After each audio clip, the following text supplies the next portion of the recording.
There are many Scream fans out there who think Stu Macher is dead, but there are also a lot of us who think he's alive, myself included, and there are also people who are open to the idea of him being alive, but it just doesn't make sense to them where he's been for 3 decades, and why has he waited this long to reveal himself. So today, let's discuss where Stu has been for the past 30 years.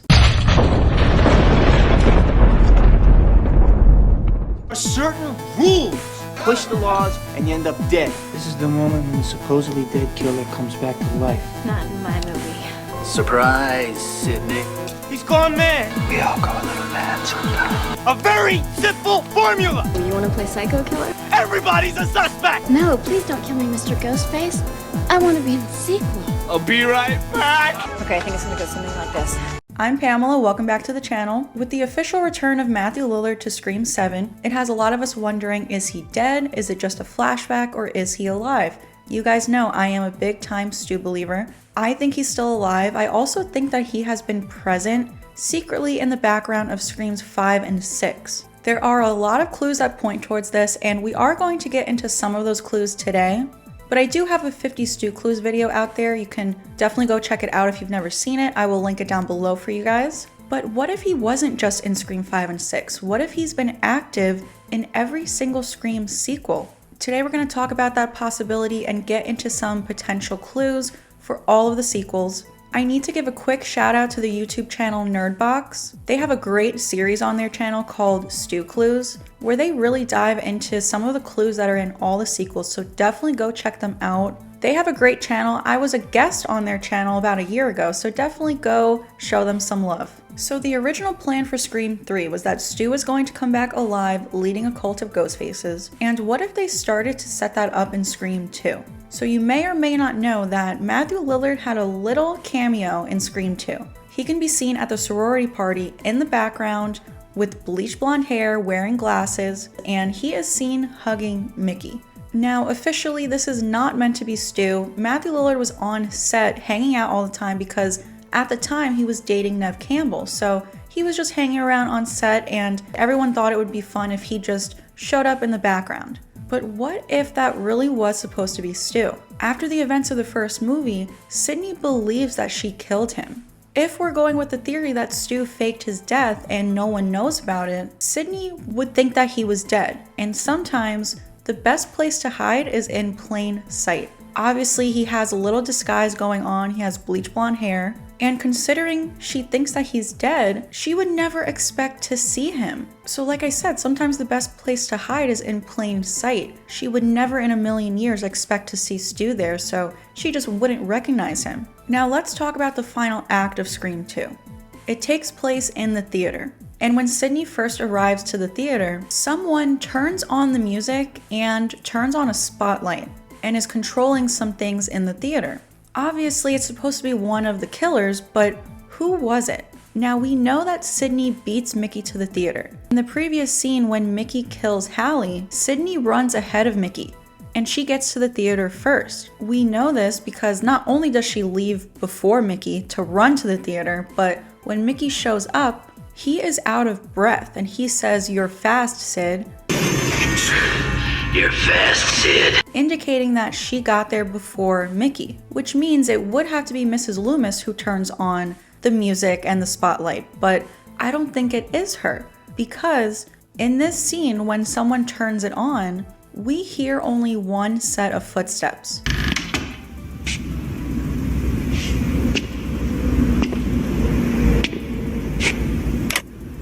But Mrs. Loomis would have been with GALE. In the previous scene, when Mrs. Loomis is at the payphone and GALE runs up, she thinks Cotton is the killer. She makes the phone call to say the killer is Cotton fucking Weary. Cotton Weary?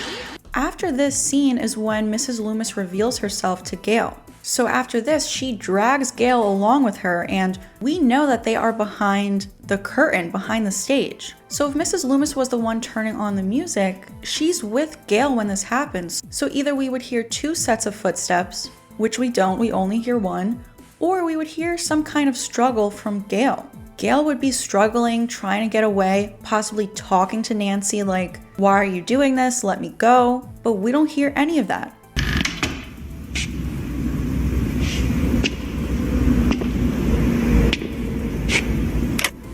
We also know that the music setup is at the back of the theater because of this POV right here where someone's watching Sid, and then the spotlight gets turned on from the back of the theater. And like I said earlier, we know that Nancy is controlling the curtain behind the stage where she has Gale. So if Mickey isn't even at the theater yet, he can't be the one to turn on the music.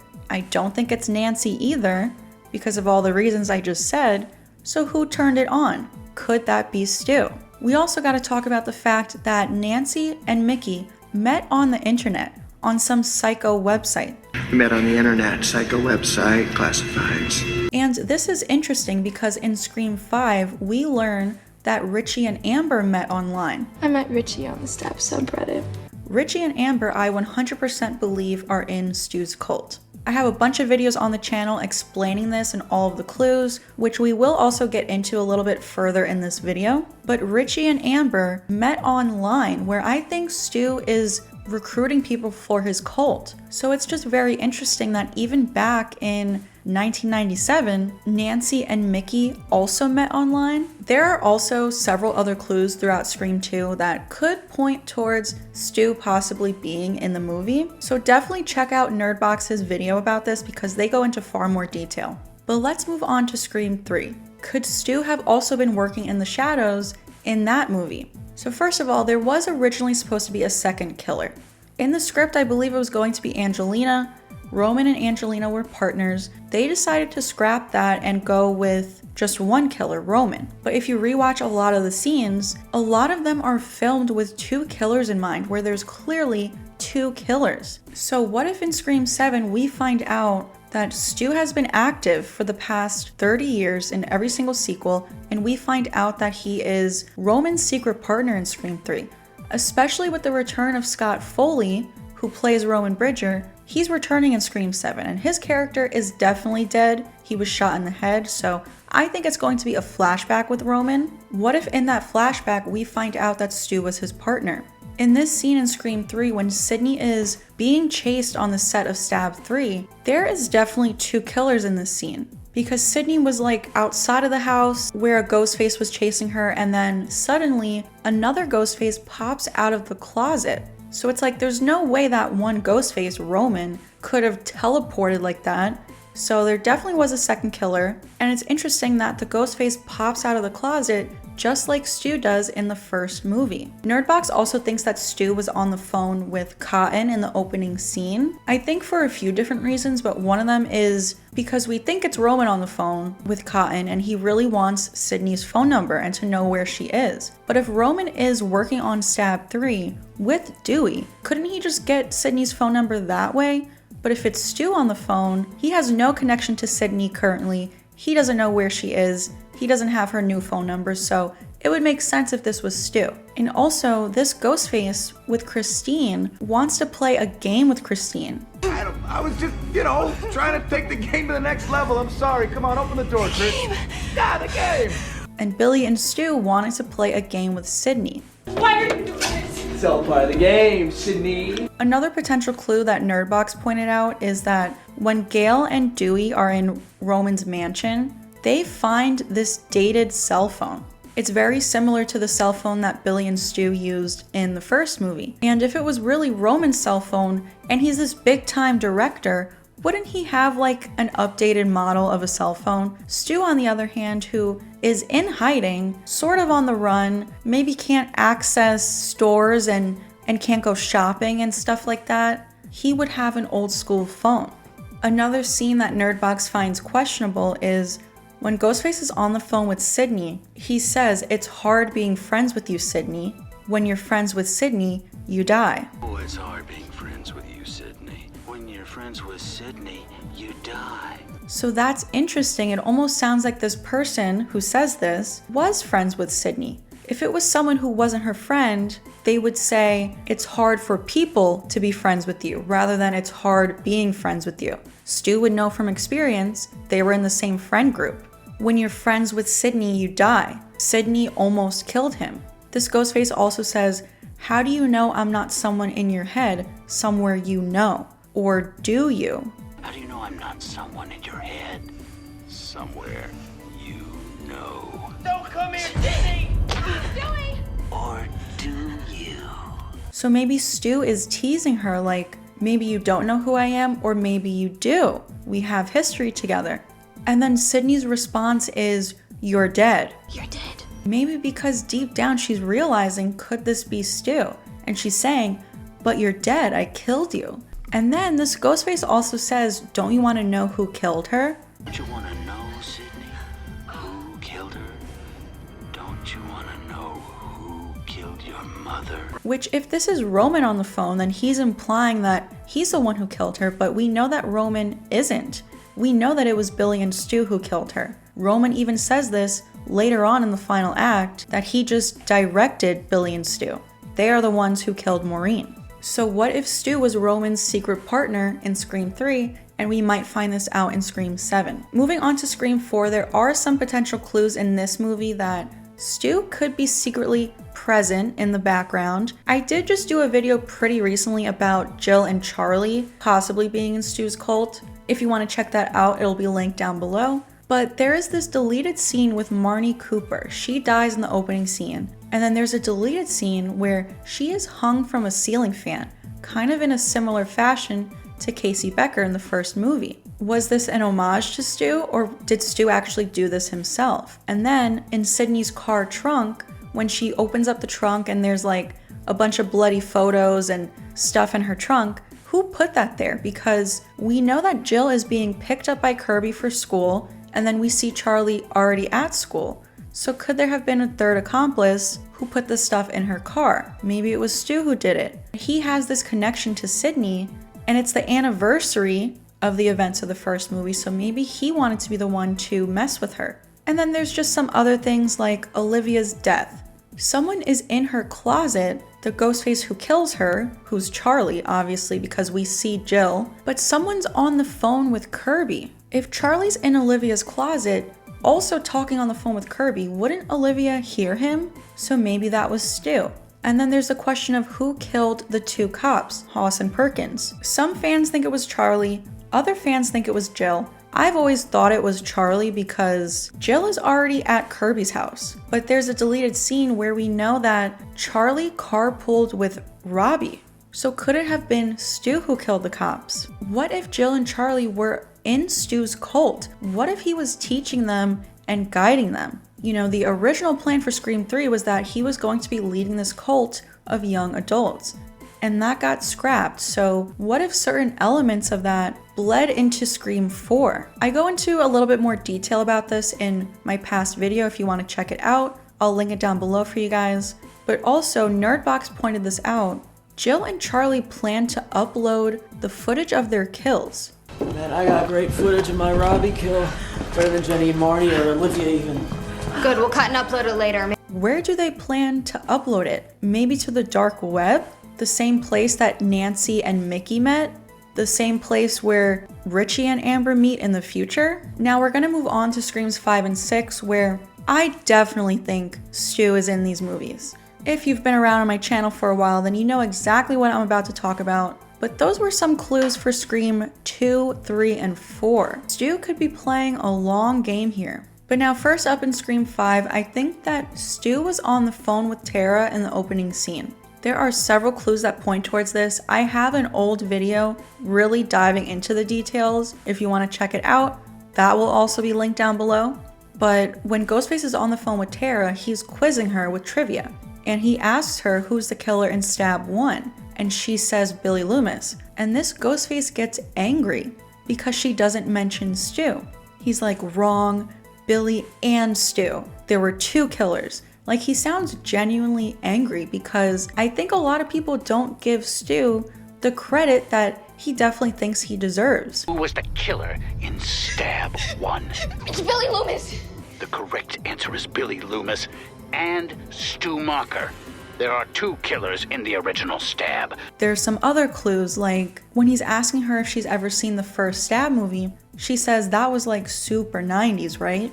And Ghostface's reaction is, huh. Because the way that she says it is kind of insulting. You know, she says it was weirdly lit, everyone had funny hair. And for a young person like Tara to say that's like super 90s is a little bit of an insult. So his reaction is kind of like laughing at her because she's making fun of him. And it was like super 90s. It was like really overlit and everyone had weird hair. Also, the fact that this Ghostface on the phone doesn't know what elevated horror is. Tara says that she prefers elevated horror, and Ghostface is like, elevated horror, what's that? Isn't that a little fancy pants? Well, it's elevated horror. What does that mean, elevated horror? That's more of like a modern day thing, so it makes sense that Stu wouldn't really even know what that is. Someone on the younger side, like Amber and Richie, would, but Stu, he is a fan of old school horror. And then you guys know, I think Stu killed Dewey. I do not think that it was Amber. I know she admits to it in the final act, but I think she's lying because I think she is his cult member and he's not ready to reveal himself yet. So to protect him and protect his identity, she's going to take the blame for Dewey's death. I don't think it could have been Amber in that scene, and it just makes sense for Stu to be the one to do it to finish off what he initially started in the first movie. Dewey is a legacy character and Stu has a bigger connection to him. It makes sense for Stu to be the one to finish off Dewey. Not to mention the way he was killed. Dewey was literally gutted, and if you remember from the first movie, Sidney asked Stu, how do you just gut someone? And Stu says, it takes a man to do something like that. Fact is, it takes a man to do something like that. There are clues in the final act that Amber and Richie are in Stu's cult. Not only do they say they met online on the Stab subreddit, I met Richie on the Stab subreddit. I've been obsessed ever since my parents bought this house. We realized pretty quickly we had similar ideas. But Amber also says, I was radicalized and I just wanted to be a part of something. No, it's not my fault. It's not my fault. No, it was the message board. I was radicalized. It's not my fault. I'm just a dumb kid. I just wanted to be a part of something. That is a major clue right there that she wanted to be a part of the cult. I mean, she literally said, I was radicalized. Now moving on to Scream 6, there are so many clues that Stu was secretly in the background of this movie, specifically when it comes to Gale's attack scene. Again, I have a video where I go into great detail about this. We're gonna try to quickly just talk about some of the clues here today. First of all, Gale's boyfriend, Brooks, I do not think that Quinn could have killed him that way. He is a buff guy. They literally make a point to point out his muscles. Ghostface says, I guess all those muscles didn't really help him. That is like screaming at us to say, pay attention to this. There is no way that Quinn could, first of all, overpower him in the first place to drag him away. It's not even like she surprise attacks him and slits his throat. That's one thing. This Ghostface drags Brooks away when he's still alive. I think Brooks would have been able to get out of that situation, and then once he's dead, this Ghostface literally throws him through the glass. Like, Quinn would not be able to do this. And again, Stu said it takes a man to do something like that. So Guy Busick, one of the writers in 5 and 6, still writing for Scream 7, he is a big Stu believer. He has been wanting to bring Stu back, so I think he is throwing these questionable scenes in there to make us think about it. Also, the phone number that calls Gale is literally a Woodsboro phone number. The area code is 707, which is confirmed to be Woodsboro. We find this out in Scream 5. We see Amber's phone number and Wes Hicks' phone number. Both of them have the 707 area code, and they're both from Woodsboro. Now, if the Bailey family was using Richie's phone to call Gale, Richie is not from Woodsboro. He was living in Modesto, where the area code is 209, and the rest of the Bailey family wasn't from Woodsboro either. The creators literally confirmed that they are from somewhere in the Midwest. So literally a Woodsboro number called Gale. That is a major clue right there. Not only that, but the phone conversation with Gale was just super nostalgic. There are a lot of clues in it, which we're not going to get into great detail here. Definitely go back and check out my old video. But also when Ghostface is about to kill Gale, this Ghostface does Stu's signature move of 2 hands above the head. We've seen this in the first movie with Stu in scenes where we know for certain that it's him, like Sidney's first attack scene and when he pretends to kill Billy. So I just think that it's very interesting that the 2 attacks that are highly questionable, Dewey and Gale, both happen to be legacy characters from the first movie who who Stu has a great connection to, and he definitely wants to finish off what he started in the first movie. I feel like had they continued making movies directly after Scream 4, if they were gonna make a new trilogy a decade ago, 4, 5, and 6, I feel like Stu would have been revealed in the original Scream 6 that we would have gotten a decade ago. But of course, after Scream 4, they took an 11-year break. So now they keep trying to finish up this storyline with Stu. He was supposed to come back in 3, didn't happen. I feel like he would have came back if they created a new trilogy a decade ago. So now they are finally trying to do it in Scream 7. Obviously, we know that Matthew Lillard is confirmed to be back. I think he's gonna be alive, leading a cult of Ghostfaces. And like I said in the beginning of this video, a lot of people's issue is, where has he been for 30 years? Why has he not revealed himself yet? Why has he waited 3 decades? But what if we find out that he's literally been active this entire time in every single sequel? He hasn't just been sitting around doing nothing, waiting for his moment. He's literally been active, and he just hasn't revealed himself yet. He's had people kind of do his dirty work for him, and finally, after 30 years, the anniversary of Maureen Prescott's death, of the first Woodsboro massacre, he wants this grand reveal, finally, 30 years later. But like I said, he hasn't just been sitting around doing nothing, he's been active this whole time. I think maybe that could satisfy the people who have an issue with where has he been this whole time. He's been right here all along. But that is it for today. Let me know your thoughts, leave a comment down below. Do you have anything else to add to this? Any other clues that maybe Stu was present in some of the older sequels? Please give this video a like if you enjoyed it, subscribe to the channel if you're new here, hit that notification bell so you don't miss out on future Scream theories like this one or Scream 7 updates. Please also go follow me over on TikTok, Twitter, and Instagram, and I will be right back.